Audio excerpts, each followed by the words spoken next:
Hola, buenas tardes. ¿Qué tal? Buenas tardes, Sandro. ¿Cómo estás? Buenas tardes, Fernando. ¿Qué tal? ¿Cómo estás? Muy bien. Muy feliz de Bueno, estar aquí. Gracias. bueno, qué bueno. Hoy, chicos, ¿qué tal? ¿Cómo están? Buenas tardes. Para mí es un placer presentar al doctor Fernando Fernández, eh, egresado de la Universidad Pompeu Fabra, donde hizo su posgrado, su doctorado en economía. Y en esta oportunidad nos va a hablar sobre la salud y la economía en tiempos de pandemia. Pero antes de darle la palabra al doctor Fernández, quería contarles primero que la próxima semana vamos a lanzar nuestro concurso escolar, la cual tiene varias etapas. Es un concurso escolar donde básicamente vamos a aplicar lo aprendido en esta serie de webinars que hemos tenido desde mayo. Este sería el cuarto webinar, todos relacionados a microeconomía y pandemia. Hemos visto pandemias, epidemias y los economistas en el primer webinar. En el segundo webinar hemos visto los mercados en acción, las externalidades de las externalidades provocadas por las pandemias. El tercer webinar fue sobre la educación y la economía en tiempos de pandemia. Y este cuarto webinar se refiere a la salud y a la economía en tiempos de pandemia. Entonces, el concurso escolar estará vinculado a este tema de pandemias. Básicamente será ver o analizar las mejores estrategias a nivel de eficiencia que han realizado los países, los distintos países para contener esta pandemia, ¿no? Y estrategias hablo tanto del ámbito económico como del ámbito educacional o el ámbito de la salud, etc. Hay distintas áreas que se puede abordar, digamos, el análisis de estas estrategias que han realizado distintos países para controlar la pandemia a nivel mundial. Entonces los invito a participar a este concurso escolar que tendrá un premio monetario para los finalistas. Todo eso saldrá detallado la próxima semana con unas bases que las vamos a publicar en nuestros sitios virtuales. Bueno, y también animarles para que continúen, digamos, formándose como futuros economistas. Este concurso va a estar abierto tanto para alumnos de cuarto año de secundaria como para quinto año de secundaria. Deben formar grupos, alumnos del mismo colegio, para que puedan participar. Y lo recomendable es que alguno de los miembros del grupo hayan estado presente en alguno de los webinars que se han lanzado desde mayo.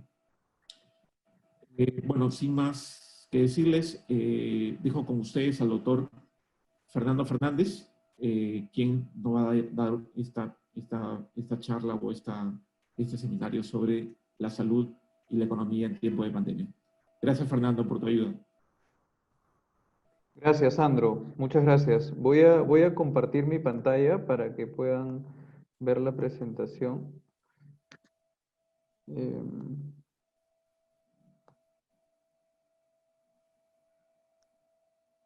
¿Se puede ver ahora? Sí, ¿no?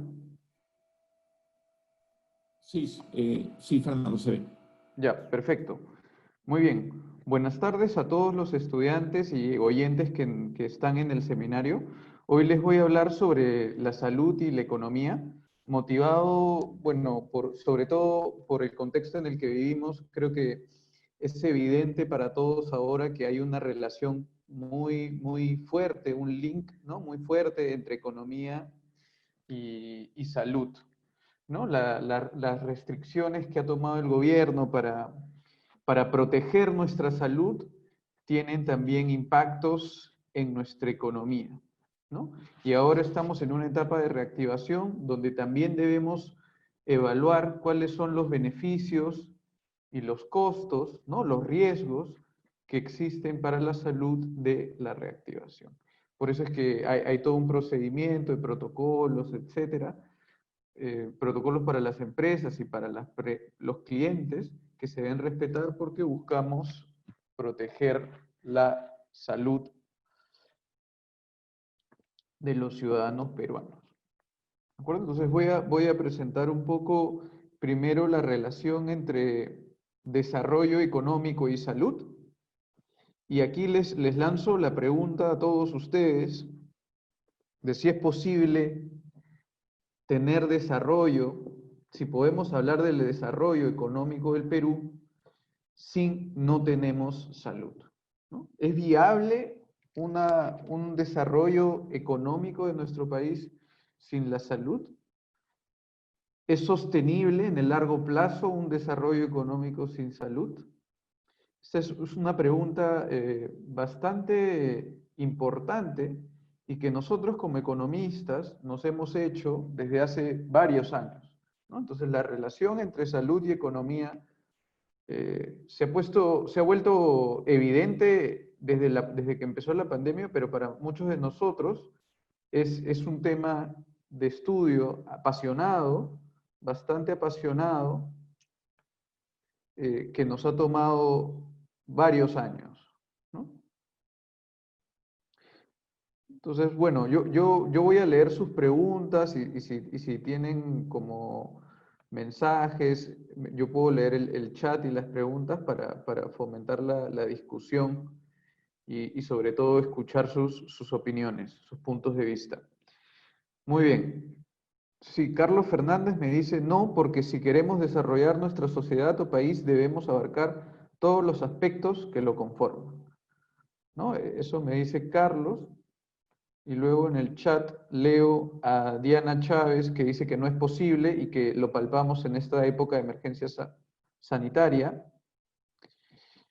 Jesús Obando habla de por qué no invertimos en salud, ¿no? Entonces, son preguntas, como ustedes ven, que son muy relevantes y que nosotros como economistas tenemos mucho que decir en esto, ¿de acuerdo? Y ahora les voy a mostrar un poco qué pensamos, cómo pensamos los economistas cuando miramos al sector salud. Entonces, aquí les muestro los objetivos de desarrollo sostenible, que es un convenio de las Naciones Unidas, ¿no? Donde todos los países se comprometen a lograr las metas que pueden ver en la presentación, ¿no? En sus pantallas. Entonces, estas metas actualmente son 17. La primera es no terminar con la pobreza en el mundo. La segunda es terminar con el hambre. La tercera es tener buena salud y bienestar. La cuarta es educación y así podemos ir hasta la número 17. Si se dan cuenta de estos objetivos de desarrollo sostenible, se desprenden varios que están íntimamente relacionados con la salud, ¿no? El número 2, por ejemplo, terminar con el hambre, es un objetivo de desarrollo que está íntimamente relacionado con la salud. Problemas de salud, de desnutrición hay en el mundo, en África, en India, en nuestro país también hay problemas de desnutrición y nosotros como sociedad y el gobierno, el Estado, deben apoyar, generar políticas para acabar con los problemas de, por ejemplo, desnutrición o falta de alimentos, inseguridad alimentaria. Entonces, desde el inicio, desde el principio, quería dejar claro que no se puede entender el proceso de desarrollo económico, sobre todo si uno quiere que sea un proceso sostenible, no se puede entender si no tenemos salud. ¿De acuerdo? Y estos objetivos de desarrollo, varios incluyen a la salud, ¿no? Y es una evidencia, una prueba directa de el interés que hay de mejorar los aspectos de la salud de los individuos para lograr metas de desarrollo sostenible. El número 3 también está relacionado, ¿no? Acá dice buena salud. Si ustedes vieran otro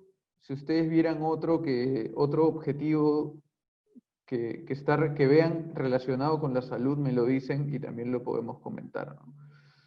Bueno, si no hay preguntas, aquí creo que el objetivo 6 también, ¿no? Tener acceso a agua limpia, agua potable y a saneamiento de los hogares. Esto es súper importante, sobre todo si lo pensamos ahora, que es necesario lavarnos las manos con frecuencia para evitar el contagio.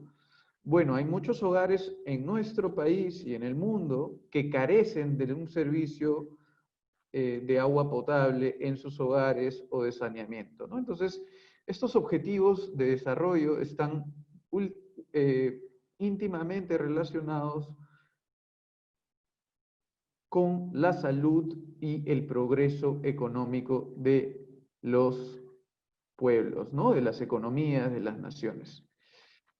Otra vez Carlos me comenta por el chat, otro objetivo es el 13, ¿no? El 13, a ver qué dice el 13. Sí, el 13 de acción climática y proteger el medio ambiente definitivamente también tiene que ver con nuestra salud. Muy bien, Carlos. Entonces, voy a pasar a la siguiente diapositiva. Aquí quería dejar claro que a nivel internacional hay un consenso fuerte que demuestra una relación directa, ¿no? Una relación bastante estrecha, bastante cercana entre salud y economía. Y antes de pasar, Andrea Seminario me dice el objetivo 8, ¿no? El objetivo 8 de promover el crecimiento económico, claro, por supuesto, también tiene que ver con la salud. Muy bien, aquí les muestro una curva que de hecho fue realizada por un demógrafo, un demógrafo que se apellida Preston, y fue muy reconocida cuando un economista que se llama Angus Deaton, que ganó el premio Nobel hace un par de años, la mostró a los economistas, ¿no? Y en esta gráfica lo que estamos viendo es la relación entre la esperanza de vida de un país, la esperanza promedio, ¿no? La esperanza de vida promedio de un país y el PBI per cápita. ¿De acuerdo? El PBI es, recuerden, el Producto Bruto Interno per cápita. Esto significa que la producción de toda la economía dividida entre la población. Entonces, ¿cuánto produce cada individuo en promedio? ¿De acuerdo? Entonces, en el eje horizontal, ¿no? En el eje horizontal tenemos al PBI y en el eje vertical tenemos a la esperanza de vida de los países. ¿De acuerdo? ¿Qué relación observan aquí? ¿Qué vemos aquí en este gráfico? Bueno, acá además estamos señalando los países, ¿no? Estos son datos de países, de diferentes países, calculados alrededor del 2008, ¿de acuerdo? Del año 2008. Bueno, si vemos por aquí la parte alta de la curva, en la parte alta de la curva hacia la derecha están los países que tienen mayores ingresos per cápita, ¿no? Un mayor nivel de productividad está a la derecha y también como estamos en niveles altos, en los países como Noruega, por ejemplo, que aparece aquí pequeñito, Noruega, tenemos altos niveles de productividad y también altos niveles de esperanza de vida, ¿no? La esperanza de vida al nacer en Noruega es de 80 años, ¿de acuerdo? Y su nivel de productividad es de $50.000 al año. Mientras que a medida que nos desplazamos a la izquierda de la curva, hacia la izquierda a lo largo de esta curva, el ingreso per cápita, ¿no? Está disminuyendo. Hemos pasado de 50, por ejemplo, a 20.000 dólares al año, ¿no? Entonces aquí tendríamos a países que están en esta parte de la curva. ¿Alguien sabe cuánto es el PBI per cápita del Perú? Aproximadamente. ¿Dónde estaría el PBI per cápita del Perú? Entonces, el PBI per cápita, los leo por el chat y por preguntas. A ver, Osvaldo me pregunta, sorprende que Rusia no llegue más allá. Sí, Rusia, por ejemplo, Rusia es un país con un nivel de productividad relativamente de ingresos medios, ¿no? Casi un poco menos de 20.000, pero si se dan cuenta, está muy por debajo de la mortalidad que aparece en la curva, ¿no? Es una muy buena observación. Y lo que pasa es que en Rusia hay muchas muertes prematuras, ¿no? Hay muchas muertes prematuras que tienen que ver con problemas climáticos, tienen que ver también con el consumo de alcohol que genera enfermedades que terminan produciendo la muerte temprana, ¿de acuerdo? Entonces, eso reduce bastante la esperanza de vida en Rusia. Perú, como, bueno, algunos ya me han respondido dónde estaría Perú. Perú tiene prácticamente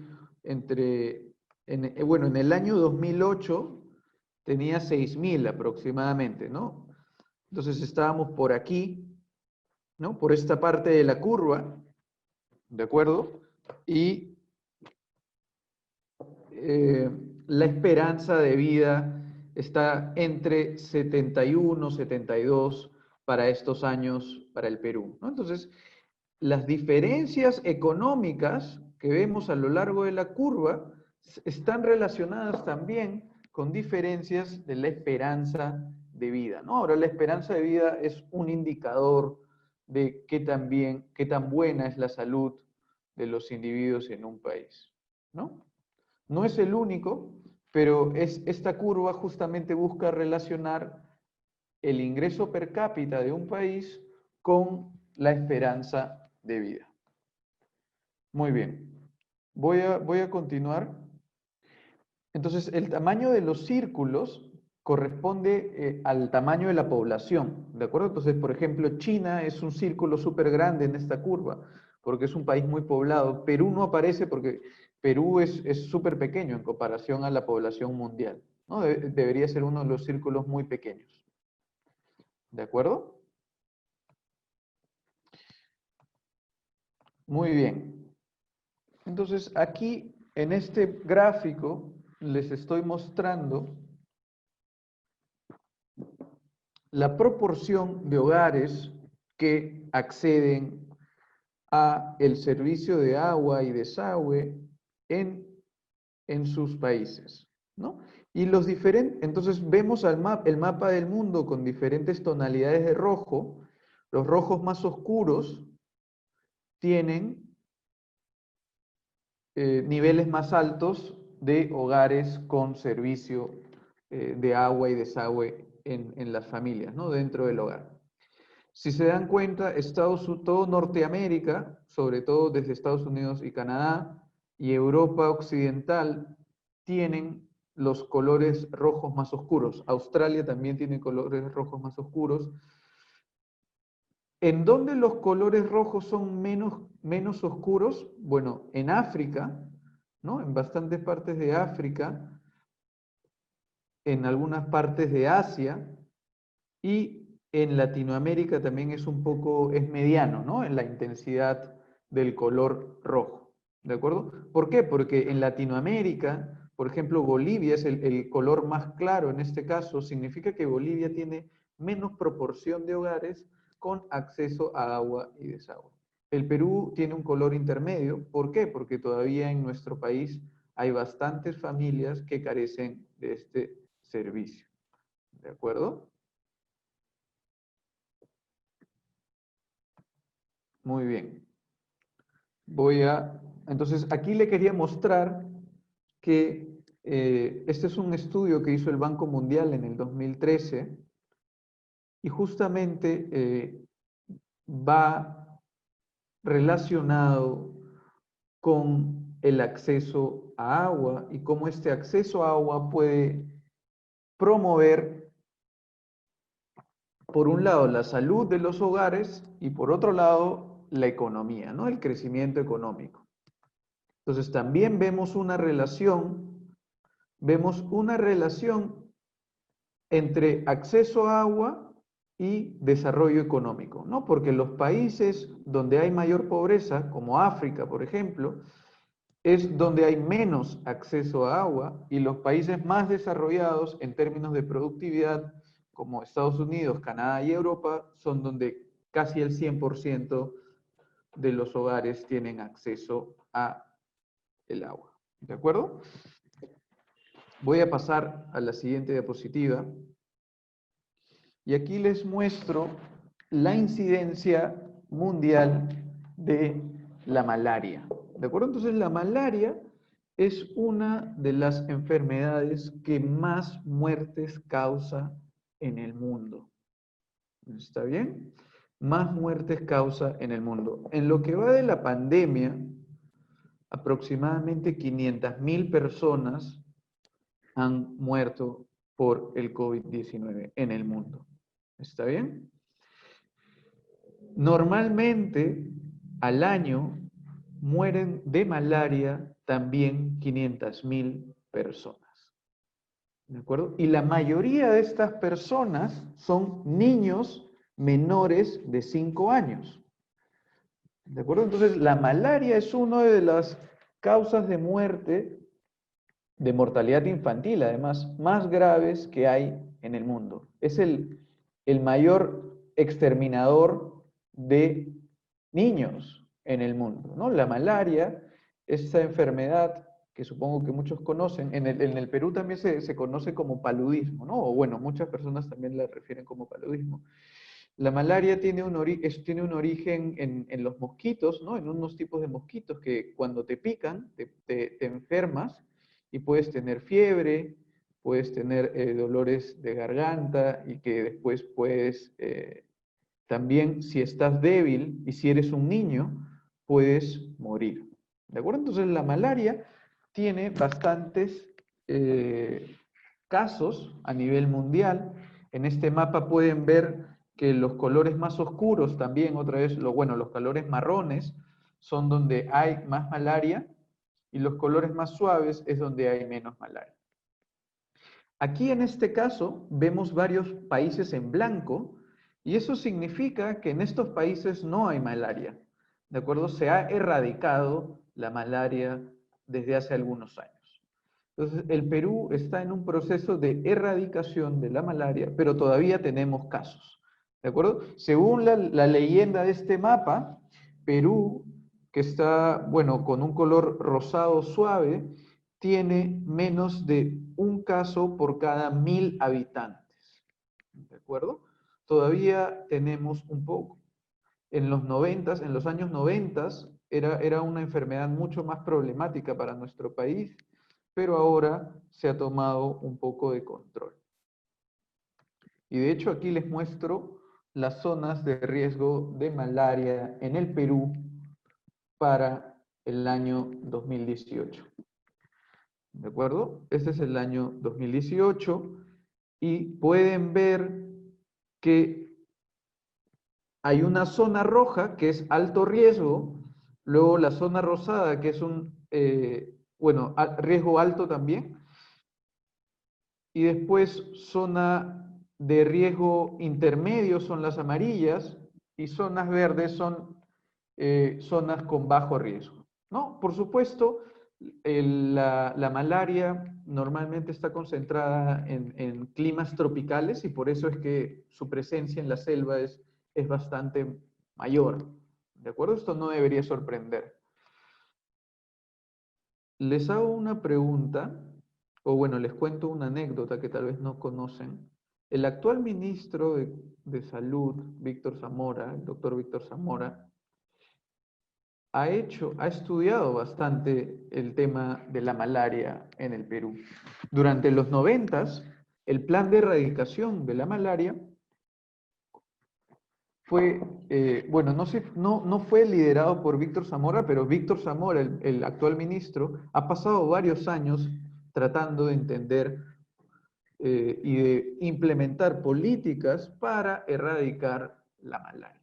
¿De acuerdo? Entonces, nosotros como economistas estamos interesados en esto porque una persona que está enferma, por ejemplo, va a tener muchos problemas para trabajar, para generar ingresos. Si es un niño, va a tener problemas para estudiar, para asistir a la escuela. Y como les he dicho, la malaria es la causa más fuerte de muertes para niños menores de 5 años en el mundo, y eso significa que es un problema bastante serio, ¿no? Para nosotros, para la sociedad. ¿De acuerdo? Entonces, voy a pasar a la siguiente diapositiva. Lo primero que quería mostrar en estas diapositivas era una mirada rápida de que primero hay un consenso internacional de la relación entre salud y economía, y este consenso no es nuevo, no se ha originado en la pandemia, sino que tiene, de hecho, varios años. Eso es lo primero, ¿no? Como hemos visto en los Objetivos de Desarrollo Sostenible. Lo segundo era mostrar que hay una relación entre países, ¿no? De que a mayor crecimiento o a mayor nivel de PBI hay mayor esperanza de vida, que es un resumen, es un indicador de la salud de los individuos de cada país, y que también hay una correlación, hay una relación importante entre, por ejemplo, pobreza y falta de acceso a servicios básicos como el de agua y saneamiento, ¿no? Ahora piensen que si no tenemos acceso a estos servicios, es más complicado tener una vida saludable, ¿de acuerdo? Entonces, el acceso es como una de las primeras cosas que se debería impulsar para garantizar que las familias tienen acceso bueno, al servicio de salud, ¿no? Y así puedan, por ejemplo, lavarse las manos cada vez que salen a la calle, etcétera. Voy a tomar unos minutos para leer sus preguntas. A ver, me preguntaban ¿cree que la corrupción es el principal problema por la cual el Perú no progresa? Bueno, la corrupción definitivamente es un tema que ataca no solo a la salud, sino a todo el país y en diferentes sectores. Y sí es un problema muy complicado para nuestro país. ¿Qué más? A ver. Sí, a ver, George Moncada me dice que algunos países no tienen malaria por su ubicación geográfica, como Estados Unidos, donde es más frío. Claro, sí, en el sur de Estados Unidos, en la parte sur de Estados Unidos, que es la que está más cerca a México y donde el clima puede ser un poco más caliente, aquí sí hubo malaria durante varios años, pero fue erradicada a inicios del siglo XX con bastante inversión de infraestructura, ¿de acuerdo? Entonces, Estados Unidos actualmente no tiene malaria, pero sí tuvo en una época.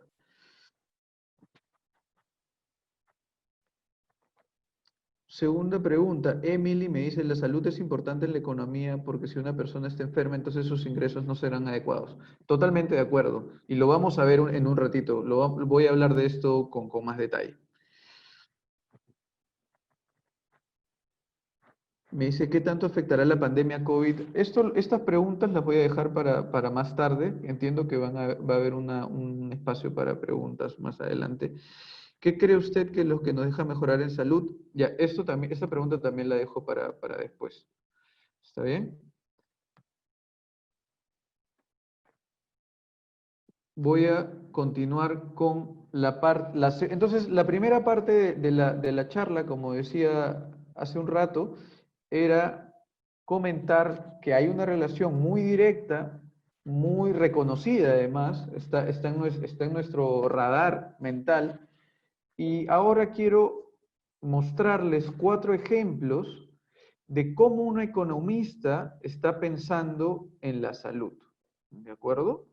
Y esto es para que entiendan cómo nosotros, o cómo ustedes, que son futuros economistas, van a empezar a pensar en estos problemas.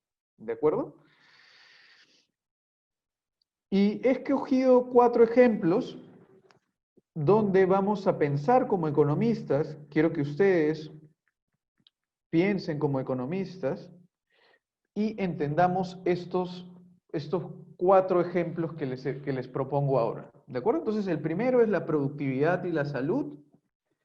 El segundo es un tema de subsidios a productos sanitarios, ¿de acuerdo? El tercero habla de los consumidores y los pacientes informados. Y el cuarto habla de los costos sanitarios de la deforestación. ¿De acuerdo? Y la idea es que examinemos estos 4 problemas como economistas. ¿De acuerdo? Voy a parar un segundo porque sigo recibiendo preguntas.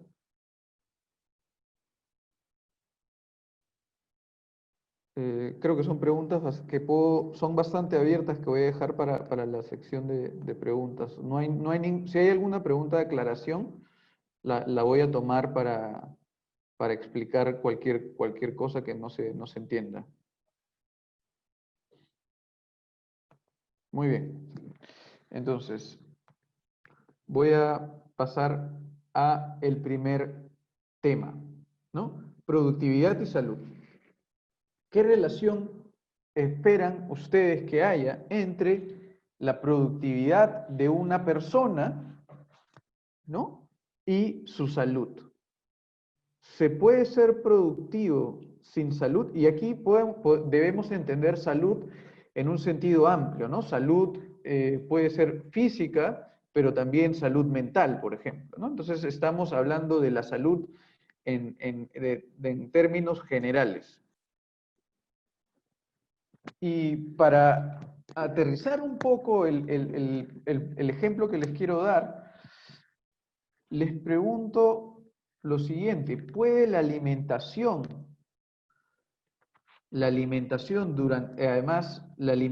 durante tu infancia afectar tus salarios, los salarios que vas a tener cuando seas adulto?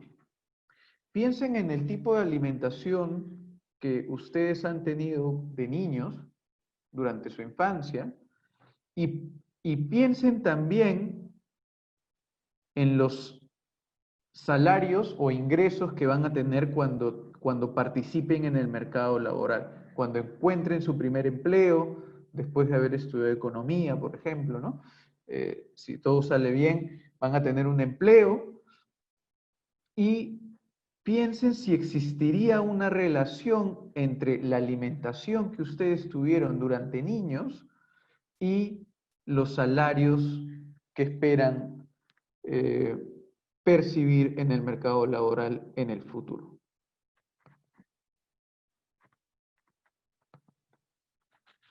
Este producto que les muestro aquí se llama Cresimax y es de Incaparina. Es un producto muy popular que se consume en Guatemala, ¿de acuerdo? Y es una fuente muy rica de proteínas. ¿Está bien? Y aquí ven, por ejemplo, excelente fuente de hierro, de zinc y de vitamina B6 y B12. Ahora,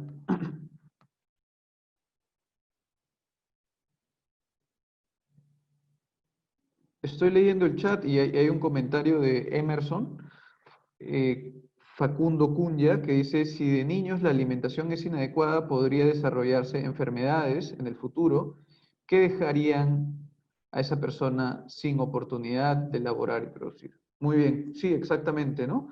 Mayormente es de acuerdo a nuestra alimentación de niños. Estoy leyendo el comentario de Verónica. Podemos tener enfermedades. Sí, Fabricio y Panaqué también habla de que hay una posible relación, ¿no? No es el único factor que va a influir en tu salario, pero la pregunta es: ¿la alimentación que recibiste durante la infancia puede afectar tus salarios? Y les estaba comentando de este producto porque hubo un estudio bastante interesante que fue publicado en el 2008 de un grupo de economistas. Era un grupo de hecho multidisciplinar donde habían economistas, habían nutricionistas y habían médicos, ¿de acuerdo? Que querían entender si consumir este producto Incaparina que les mostré en la diapositiva anterior si consumirlo durante la primera infancia, la infancia temprana, que va de 0 a 3 años, puede tener impactos en el largo plazo. O sea, puede, por ejemplo, aumentar tu productividad laboral 25, 30 años más tarde. ¿De acuerdo? Entonces, la historia de este proyecto es que en los 70s, en los años 70s, se eligieron 4 aldeas rurales. Piensen en pequeñas aldeas, ¿no? En pequeñas comunidades rurales de Guatemala. ¿De acuerdo? Y 2 de estas aldeas recibieron atole, que es el producto que les acabo de enseñar, rico en proteínas, y otras 2 recibieron un producto que no tenía estos micronutrientes, estas proteínas de hierro y de zinc. ¿De acuerdo? Entonces, piensen que los niños de estas dos aldeas reciben proteínas, buena alimentación, y los otros 2 niños, y las otras 2 aldeas tienen la alimentación estándar. ¿De acuerdo? O sea, no es que estén sufriendo malnutrición, pero tienen una alimentación estándar. Mientras que los que reciben el producto de encaparina, que en este caso se llama atole, están teniendo una alimentación, un complemento importante. ¿De acuerdo? Entonces, lo que se ve es que en el mediano plazo, o sea, 5 años después, entonces los niños recibieron este producto cuando tenían 6 meses de nacidos, desde que tenían 6 meses de nacidos hasta que tenían 48 meses de nacidos. ¿No? Entonces los primeros 4 años de vida, ¿de acuerdo? Y se muestra que cuando tienen 10 años, 5 años después, estos niños tenían mejor salud física. Y en el largo plazo, 25 años después, se muestra que los adultos que cuando eran niños, en sus primeros 2 años de vida, recibieron el atole, ¿de acuerdo? El producto atole con proteínas, tenían ingresos por hora que eran 60% más alto que los niños que recibieron el producto fresco, que es el producto que no tenía proteínas y micronutrientes incluidos. ¿De acuerdo? Entonces, este 60% de diferencia es un impacto enorme que se percibe y que se encuentra incluso 25 años más tarde. ¿De acuerdo? Entonces, el estudio es súper interesante porque los investigadores decidieron buscar a los niños porque en 1970 eran recién nacidos, ¿no? Eran pequeños, decidieron buscar a estos niños en sus aldeas y encontraron grandes diferencias salariales. ¿De acuerdo?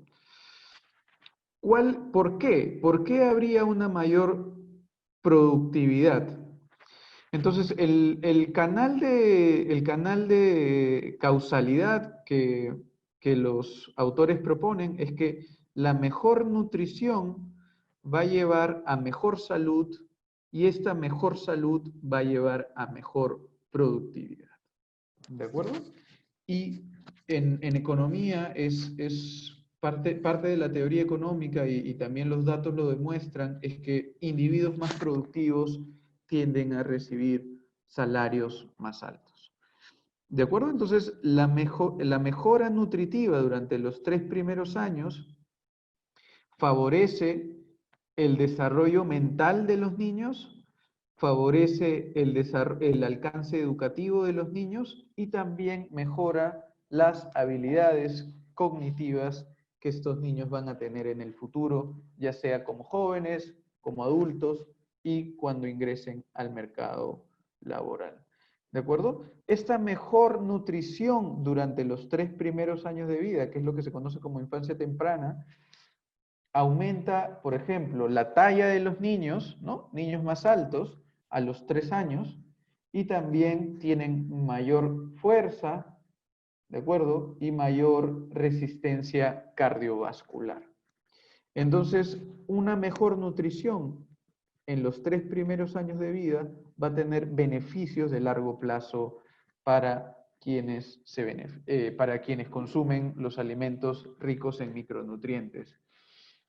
Por eso es que los gobiernos en los últimos años, están invirtiendo muchísimo dinero en programas y bueno, dinero y recursos en programas para mejorar la alimentación de los niños en su primera infancia. Aquí les hago otra pregunta que en economía de la salud es muy interesante, ¿no?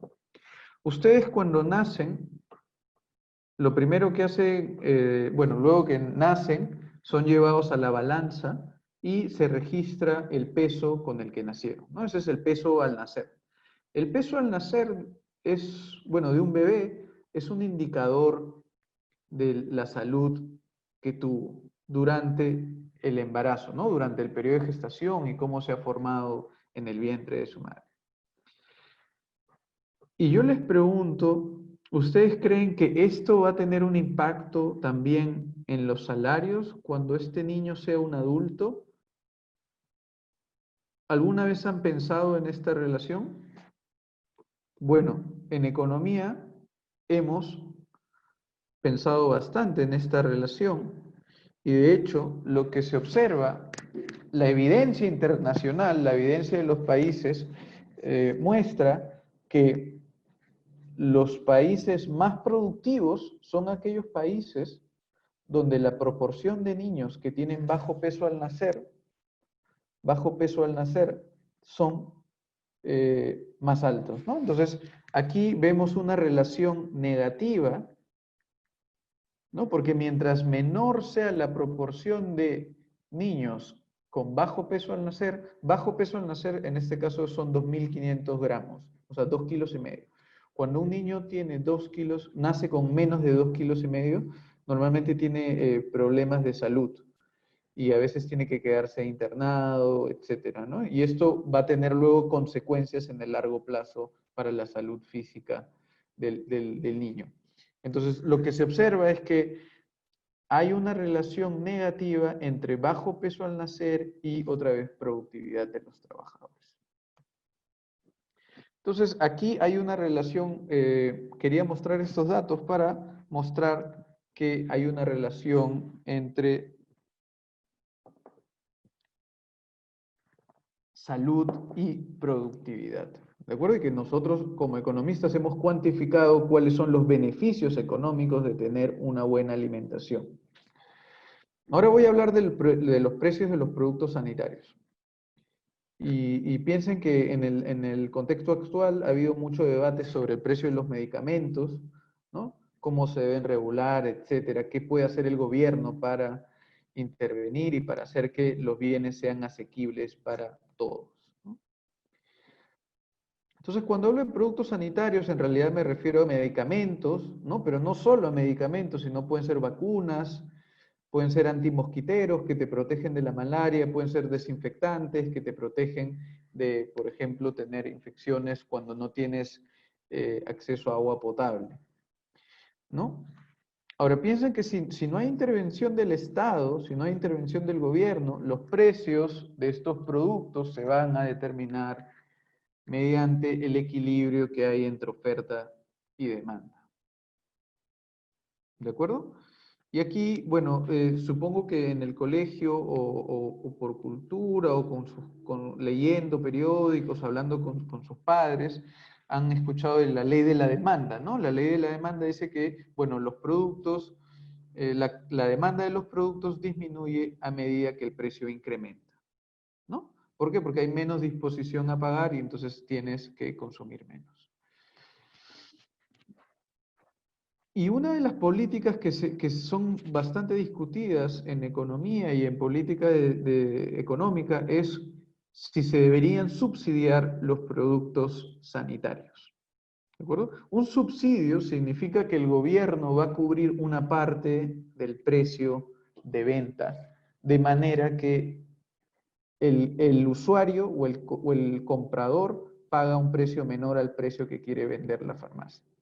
Entonces, imagínense un medicamento que está un sol, un subsidio de 100% significa que el Estado va a cubrir ese sol y el comprador no paga, ¿no? Ese sería un subsidio de 100%.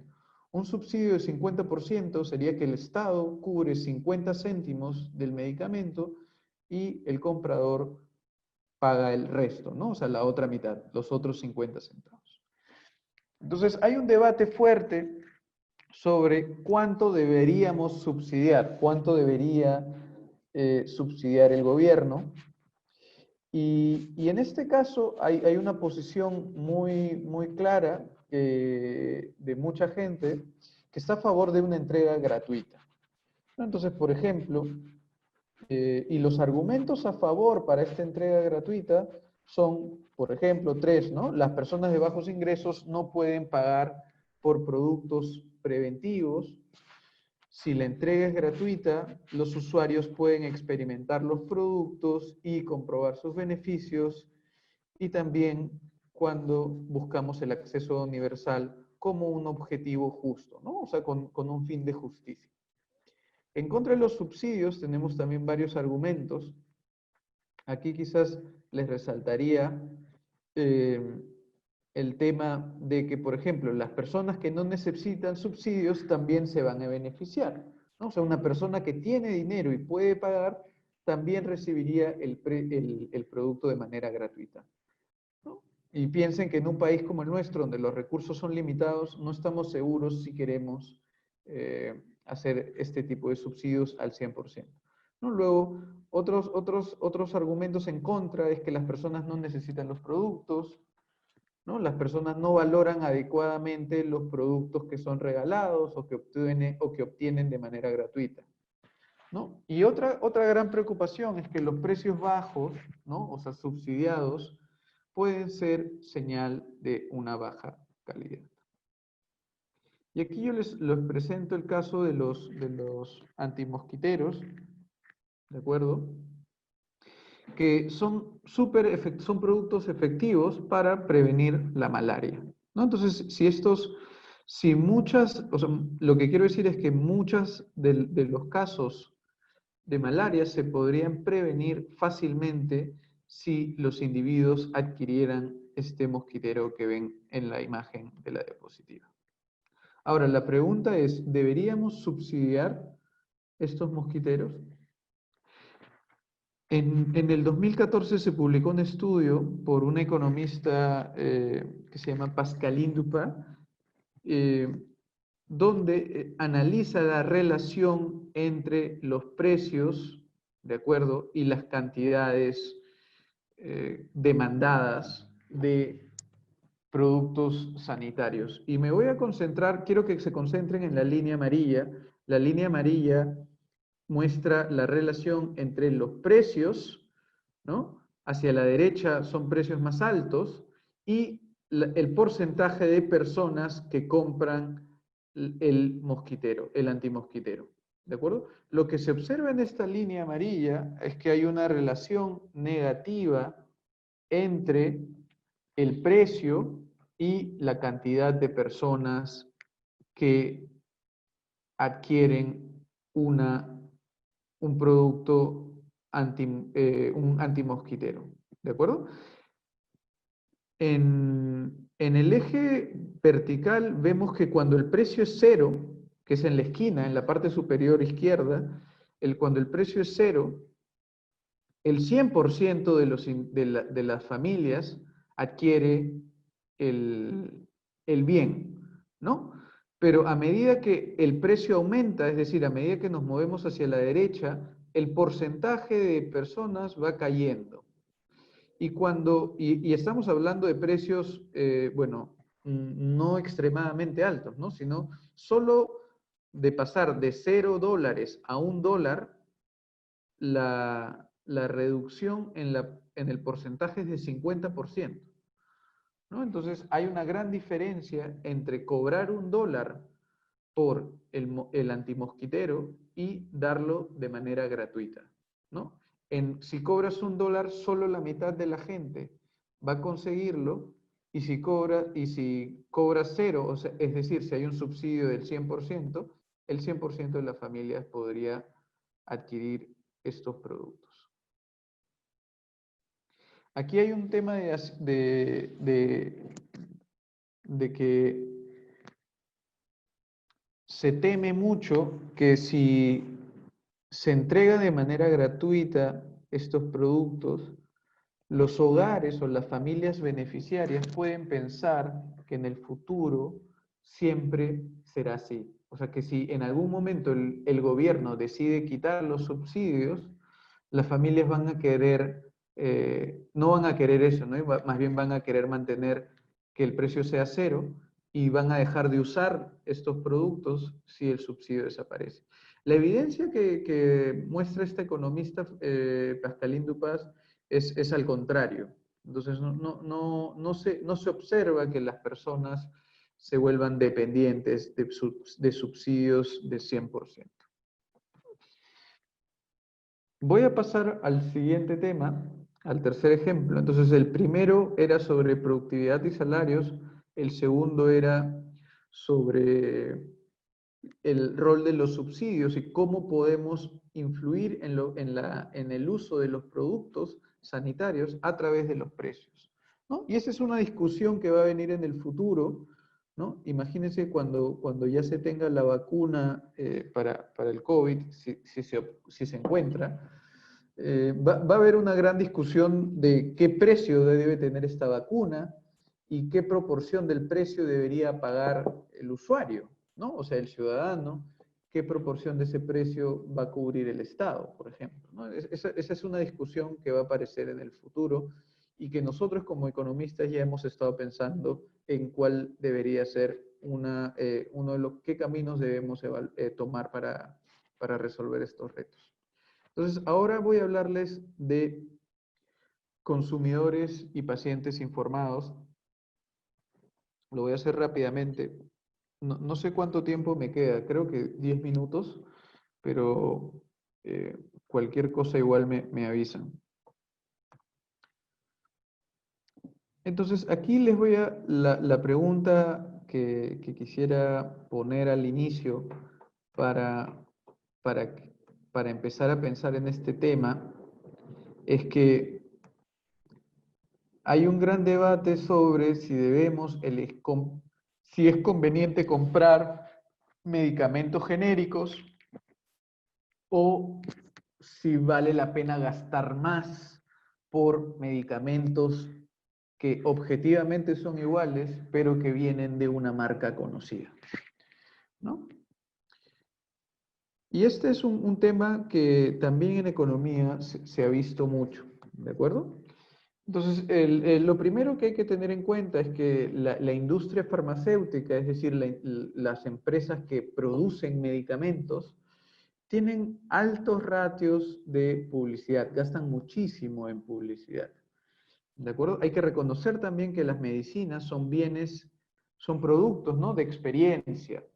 Uno no sabe si una medicina es buena o mala si la ve, ¿no? Necesitas probarla para ver si es que funciona o no. Entonces, en ese sentido se consideran bienes de experiencia, ¿de acuerdo?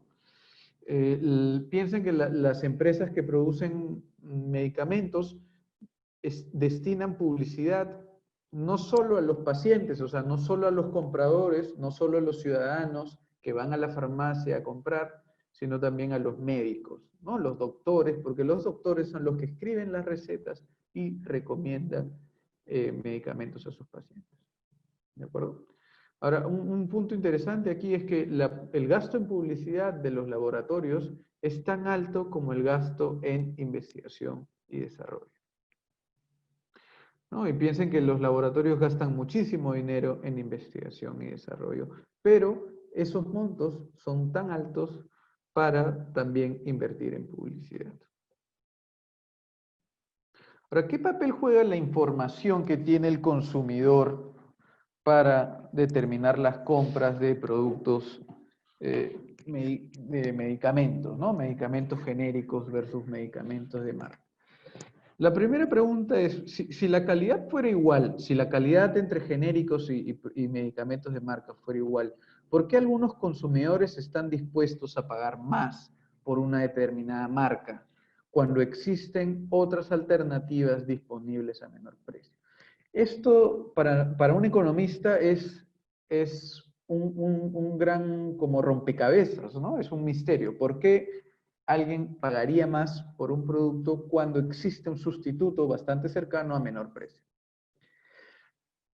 Entonces aquí la respuesta, un posible sospechoso, un candidato, es que exista falta de información. ¿De acuerdo? Algunos consumidores no saben que los medicamentos genéricos son iguales que los medicamentos con marca. ¿De acuerdo? Entonces aquí les quería comentar que hay un grupo de economistas que comparó las decisiones de compra, ¿no?, de consumidores expertos versus consumidores regulares. Y bueno, aquí les pregunto, ¿no? ¿Qué tipo de personas serían las más informadas en cuanto a medicamentos? ¿No? ¿Y cuáles son los consumidores? Y la quinta pregunta aquí es, ¿los consumidores más informados compran más o menos medicamentos genéricos? En este gráfico lo que estamos viendo es estos números 0, 1, 2, 3, 4, 5 indican mayor información. O sea, 0 significa totalmente desinformado, un consumidor totalmente desinformado. 5 significa un consumidor absolutamente informado. ¿De acuerdo? Y lo que vemos en el tamaño de las barras, estamos viendo el porcentaje de productos genéricos que se compran. ¿De acuerdo? Y esto lo hacen para un tipo de productos, para remedios para el dolor de cabeza. Y lo que se observa es que los individuos que conocen más, es decir, la barra con número 5, son los que más compran genéricos. ¿De acuerdo? Los consumidores más informados son los que compran mayor proporción de productos genéricos. Y los consumidores menos informados, aquí tendrían que ver la barra que está en el 0, son los que menos compran productos genéricos. Es decir, compran más productos de marca. Aquí también vemos, este es otro gráfico del estudio que realizaron estos economistas, donde observamos que el nivel educativo también de los individuos está relacionado con el porcentaje de compra de genéricos. Y lo que se observa es que los individuos con mayores niveles de educación, sobre todo con nivel universitaria y postuniversitaria, compran más medicamentos genéricos, ¿de acuerdo? Y ahora, ¿quiénes son los que más compran medicamentos genéricos si pensamos en diferentes ocupaciones? En el gráfico están viendo las ocupaciones en rojo, son ocupaciones que son personas expertas en salud, como los farmacéuticos, las enfermeras y los doctores. Entonces, los doctores, enfermeras y farmacéuticos, que son personas que, que todos consideramos como altamente informadas en cuanto a medicina, son personas que compran mayor proporción de genéricos. Y las personas que conocen menos sobre esto, compran mayor cantidad de medicamentos de marca.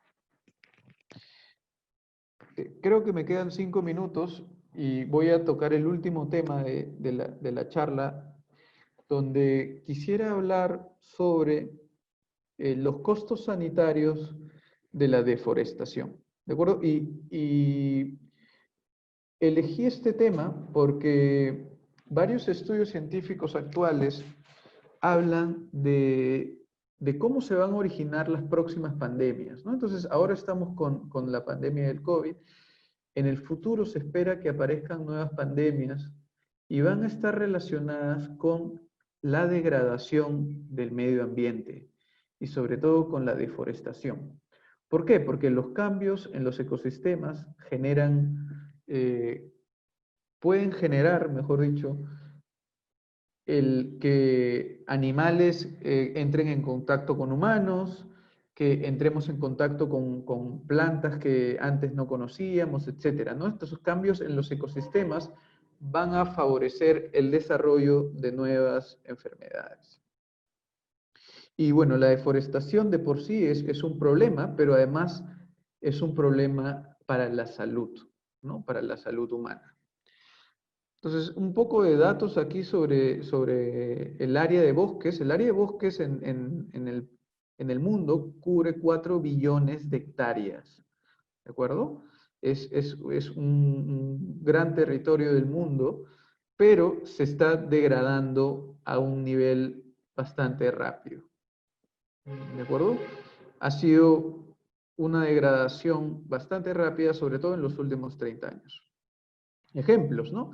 En Nigeria se pierden 800.000 hectáreas al año aproximadamente. En Perú se perdieron aproximadamente 150.000 hectáreas el año pasado, en el 2019. Este es un dato del Ministerio de Ambiente.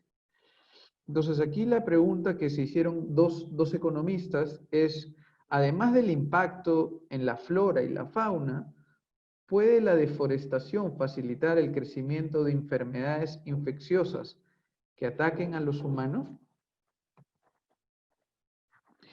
Y para responder esta pregunta, lo que hicieron es medir, tomar diferentes medidas de salud infantil, porque bueno, los niños son los más expuestos a enfermedades infecciosas, ¿no? Y eligieron 3 enfermedades infecciosas que además son causas de muerte a nivel mundial, ¿no? Como la malaria, la diarrea y la neumonía. La neumonía es una infección respiratoria, ¿no? Y utilizaron información recogida a través de encuestas, ¿no? A madres en 41.000 hogares, cubriendo 400 distritos de Nigeria. Esto es lo que se hizo, lo que hicieron estas 2 economistas para responder esta pregunta. Ahora, ¿cómo se mide la deforestación? Bueno, la deforestación se mide, o ellos lo miden, una forma de medirla es a través de imágenes satelitales, ¿no? Entonces, estos economistas consiguieron imágenes satelitales que son compiladas por la NASA, ¿no? Por la NASA en Estados Unidos. Entonces, la NASA con los satélites que tiene en el espacio puede tomar como fotografías desde el espacio donde mide la deforestación. Entonces, esta foto es en un momento del tiempo y tú puedes tomar una foto un año más tarde y ver cómo ha cambiado el color verde, ¿no? Y a medida que, entonces, en el tiempo lo que está pasando es que el color verde está reduciéndose. ¿De acuerdo? Entonces, combinando esta información que está provista por la NASA con las encuestas para medir las enfermedades, lo que estas 2 economistas encontraron es que a medida que empieza a perderse bosque, ¿no? O sea, la deforestación, cuando empieza la deforestación, empieza a aumentar la prevalencia de malaria. ¿Qué quiere decir esto? Que la deforestación está asociada con aumentos en la prevalencia de malaria. En zonas donde hubo más deforestación es donde se observaron aumentos en malaria. Eso vemos en el panel A. En el panel B se analiza el impacto de la deforestación en la diarrea y se ve que no hay un impacto. ¿De acuerdo? Entonces, la deforestación sí está teniendo un aumento, está causando un aumento en la malaria, pero no en la diarrea. Y aquí hay explicaciones que básicamente dicen que cuando un área pierde árboles, la temperatura del suelo de esta área aumenta y eso favorece que el mosquito que transmite la malaria se reproduzca más rápido. Entonces está el hecho del aumento de la temperatura, también está el hecho de que los árboles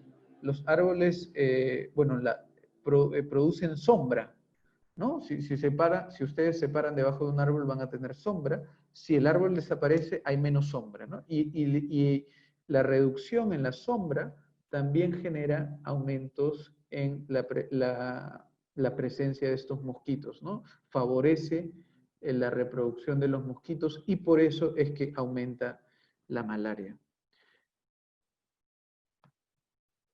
Eso es todo de mi lado. Voy a parar aquí. Les agradezco por el tiempo asignado. Les agradezco también por la atención.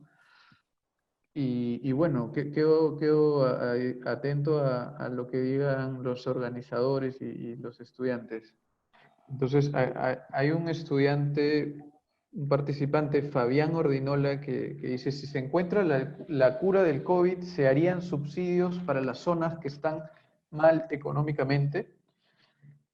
Entonces, claro, el objetivo de política pública del gobierno debería ser facilitar, todavía no conocemos cuál va a ser el precio de estas vacunas, ¿no? Podría ser un precio bastante alto, como podría ser un precio bajo, pero si fuese un precio que impida que muchas familias no accedan, entonces el gobierno debería plantearse, ¿no? La posibilidad de intervenir en este mercado, no regulando el precio del medicamento, sino con un subsidio, ¿no? A través de un subsidio, para que las familias de menores ingresos puedan acceder a la cura.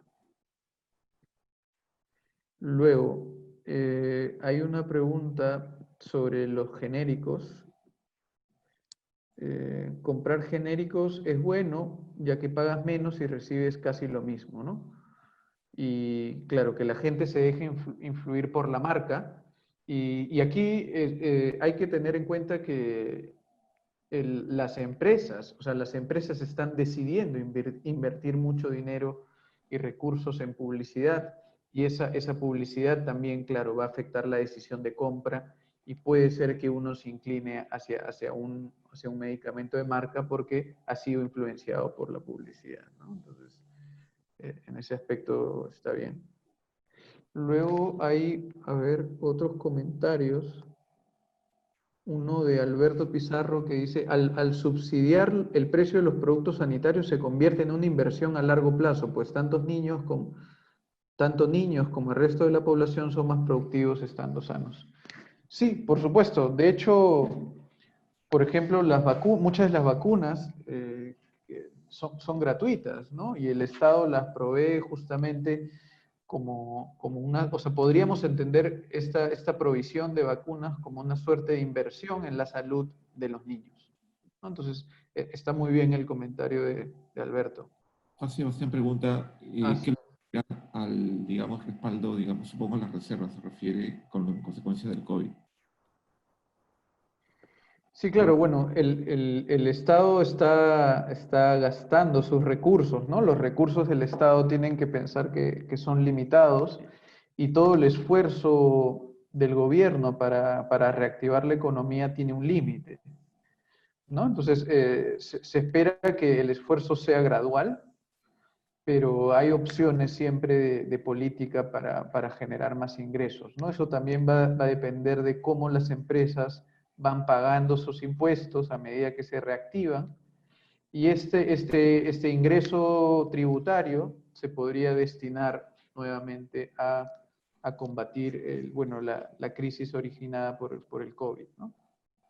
Por ejemplo, aquí George Moncada me pregunta, ¿en esta pandemia el Estado subsidió las mascarillas? Bueno, que yo sepa, no ha habido un subsidio, pero tal vez para los doctores o para el personal de salud, los policías, sí ha cubierto el costo, pero para los ciudadanos entiendo que no. Pero pensemos que, bueno, una mascarilla, dependiendo del tipo de mascarilla, ¿no? Pero tal vez no es un producto excesivamente caro, ¿no? Pero ha sido pudo ser una opción de política subsidiar. Luego, a ver, José María Peralta me dice, ¿qué efecto podría tener si los recursos para la reactivación no logran su objetivo y ello no se cumple? Sí, bueno, es una tarea de todos, ¿no? Creo que aquí nosotros, los ciudadanos, tenemos que también asumir este reto. Los empresarios tienen que asumir el reto y comprometerse, solidarizarse con sus trabajadores, velar por la salud de sus trabajadores y de sus clientes, ¿no? Y entonces creo que es una tarea compartida, ¿no? El Estado está poniendo sus recursos y nosotros también debemos poner nuestro compromiso, ¿no? Esa sería la respuesta. Sandro, tú dime cuando debemos Sí, respondemos una parar. más. Ya, a ver. Entonces, Yasmín Abad me pregunta, ¿el pago de servicio a Internet podría ser un subsidio, dado que ahora la gran mayoría lo necesita para trabajar y estudiar en casa? Es una muy buena pregunta, Yasmín, y me alegro que la hayas hecho. Yo creo que lo que hace el Estado es invertir en infraestructura para facilitar que las empresas del sector privado ofrezcan sus servicios, ¿no? Entonces, para que nosotros tengamos Internet, tiene que haber una inversión privada, que son de las compañías que todos conocemos, pero antes de eso hay una infraestructura básica que es donde el Estado interviene. Entonces, si piensas en esta inversión como un subsidio, sería correcto, ¿no? Es lo que tú estás diciendo. El Estado está cubriendo parte del costo de proveer el servicio de Internet. Ahora, ¿podría ser un subsidio? Sí, es una opción que podría evaluarse, ¿no? Como tú dices, el acceso a Internet se ha vuelto primordial durante la cuarentena y también será importante para los próximos meses, ¿no? Donde todavía debemos practicar el distanciamiento. Perfecto. Bueno, Fernando, quiero agradecer tu participación en este evento. Ujú. No, feliz de estar Agradecemos la aquí. participación. Muchas gracias, Fernando. Agradecemos la participación del doctor Fernando Fernández en Economía. Y nuevamente, chicos, recordarles que con eso terminamos la serie de webinars que hemos empezado del mes de mayo y empezamos, digamos, la segunda parte de nuestra actividad promocional de la carrera con un concurso escolar que se realizará a partir de julio. Entonces, de julio, digamos, de la tercera semana de julio, para ser más exactos. Y terminará posiblemente la primera semana de octubre. Entonces, quiero animarles para que concursen, se inscriban con su grupo del colegio y participen en este concurso escolar, cuyos detalles saldrán, digamos, próximamente, todos los detalles y base del concurso. Bueno, nuevamente gracias por su participación